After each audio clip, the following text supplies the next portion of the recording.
یو کس تاسو کړی چې زمونږ د سکول چوټي په 2 بجې کېږي او زمونږ 8 پیریډ دی په سکول کې.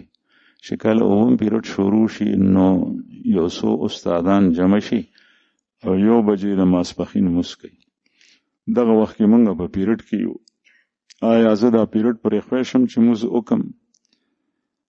او بالکل پیریډ پرې خوښ شي. پیریډ دا نه فرض دی نه واجب دی. مونځ د الله جل شانه عبادت دی. انسان پیدا د مونځ دپاره دی. د پیریډ د وجه نه چې ستا مونځ ځي دا پیریډ دنیا ده او دا مونځ چې کوم دی نو دا دین دی او الله جل شانه اغشتل دی.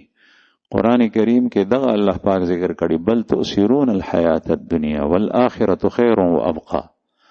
تم لوگ ہو جو دنیا کو آخرت پر ترجیح دیتے ہو حالانکہ آخرت تمہارے لیے بہتر ہے.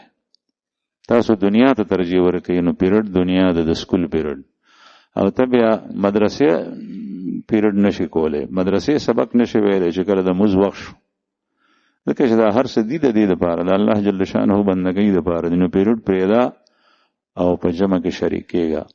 دویم دا چې تا بیا ویلی دي چې 2 بجې زمونږ چوټي کېږي نو 2 بجې هم د ماسپښین مونځ کېږي او 2 بجې چې کوم دی نو چې کله چوټي وشي نو چرته ګورئ داسې ځای چې هلته کې جمع کېږي هلته جمع کوئ، کني نو خپله جمع کوئ چې څومره طالبان یې هلکان یې د سکول هغه یو ځای شئ.